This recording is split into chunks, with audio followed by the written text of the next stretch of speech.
Martanin Adam zango zuwa ga hadiza gaboon. Daga shekaran jiya zuwa yau rikici ya kaure tsakanin hadiza gaboon da mabiya masoyan Adam zango, a inda ka biyu abinda yake ta dazu kenan, abinda ake ta zance a social media kenan, TikTok, YouTube da Instagram. Abinda ya hada wannan rikici da hadiza gaboon da masoya Adam zango shine a taksho dinta na gaboon tukshu, wanda aka sa hotunan jarumai da dama da artist wanda ba a ga hoton Adam zango ba, a inda an ga hoton sarki Alinhu, an ga su sarkin waka Alijita har da su fresh, amma ba a ga hoton Adam zango ba. Shine mabiyan Adam zango masoyansa suka yi ta maganganu social media, wanda ake gani hakan ba kyautawa ba. A masana'antar Kannywood in aka ce Alinhu sai an ce Adam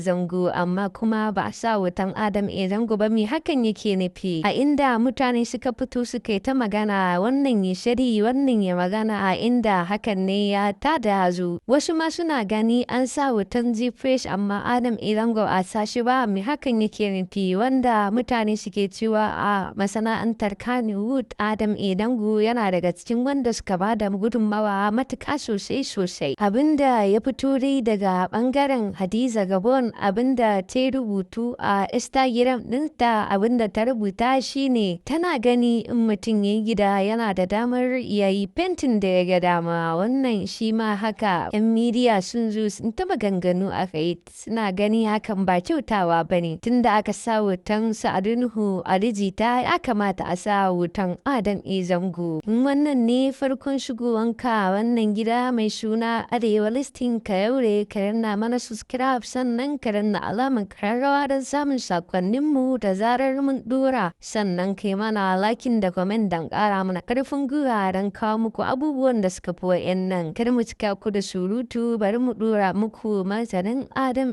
zango da ya maidawa Gaboon Talk Show. Muka duba yanzu akwai kafafen yada labaru suka zo na zamani wadanda suke yawa. Kwatsam tun daga shekaran jiya zuwa yau ana ta magana Adam zango. Hadiza Gaboon bata saka shi a studio ta ba, wannan yayi zagi, wannan ya yaba, wannan ya ce ba. Abin ya zo kunnan ka? Ina ganin komai duk abin da yake faruwa ina kallo. To akwai abin da ya faru ne, ko kuna da damuwa da ita ne bata saka ka ba? Ba ni da wata damuwa da ita. Babu wata matsala daga ita har ta ban da matsala da kowa, ita ma ba ta da matsala da abu ne kawai ya faru bisa tsautsayi. Ni ana wata tunanin fa a bisa tsautsayi, sannan kuma a nasu bayanin da zaka ji sun yi, suna da tsari na cewa za su yi wannan version din da waɗannan hotunan. In sun gama maybe wani season din ko wani jarumin in yazo za a interview da shi, za a cire wannan hotunan za a saka na wasu, saboda artists din suna da yawa.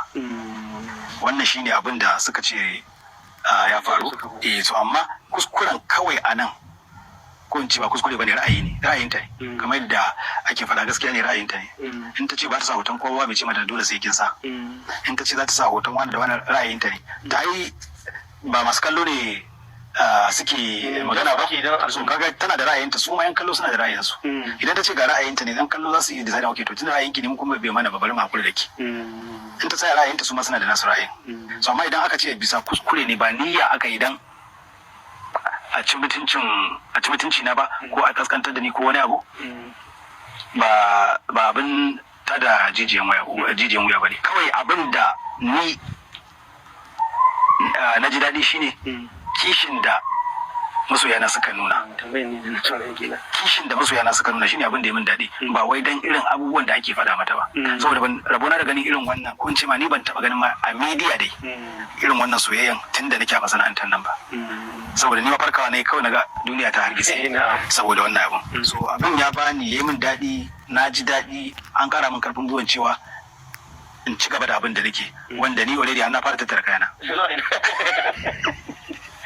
I'm serious. Na fara tattara kayana. Saboda me yasa nake zuwa, dole dai har yanzu duk wanda yake magana ina ƙara mai mata ga an ce Alinhu sai an ce Adam. To idan ka tattara kayanka to ba shi bane matsalan.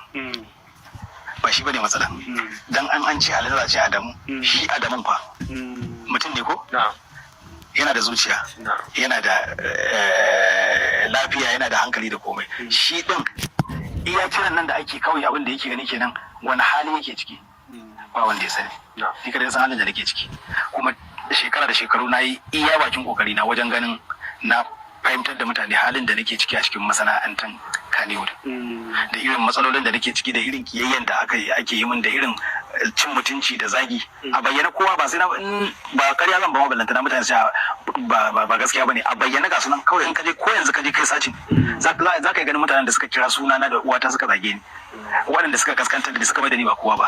Wannan dai shi ne kaɗan daga cikin abin da Adam Zango ya faɗa game da wannan abu da ya faru, a inda ɗaya daga cikin ma'aikatan Hadiza Gabon wanda suke gudanar da aikin gaban talk show ya bayyana cewa in ma laifi ne ba laifin Hadiza Gabon ba ne, laifin shi ne saboda su ne suka tsara wajen, suka bayyana babu hoton Adam Zango, a inda ya bayyana cewa hakan da suka yi ba komai ba ne saboda suna zuba jarumai ne zuwa gaba sai su cire su zuba sababbin jarumai, a inda masoya Adam Zango suka ga wannan ba hujja ba ce wadda za a gamsu da ita, saboda Adam Zango ba ɗaya daga cikin jaruman da za a ce ba a sa wutansu ba sai zuwa gaba yana daga cikin tufa arewa a masana'antar Kannywood. Tun aka ce a lungu sai an ce Adam Zango, suka ga wannan ba hujjar karɓa wace wadda za a ce ba a sa shi ba wai sai gaba. Mai sauraro, kai menene ra'ayinka game da wannan abu da ya faru? Ka bi mu ta comment section don ka bayyana mana ra'ayinka. In wannan ne farkon shigowanka wannan gida mai suna Arewa Listing, ka daure ka danna mana subscribe, sannan ka danna alaman kararrawa don samun sakonnin mu da zarar mun dora, sannan ka yi mana lakin da comment don kara mana karfin gwiwa don kawo muku abubuwan da suka fi nan. Da wannan muka kawo ƙarshen wannan abu wanda ya faru tsakanin Adam Zango da Hadiza Gabon. Idan muka kuma tattara wasu rahotannin za mu kawo muku su zuwa gaba. Mun gode, mun gode, mun gode.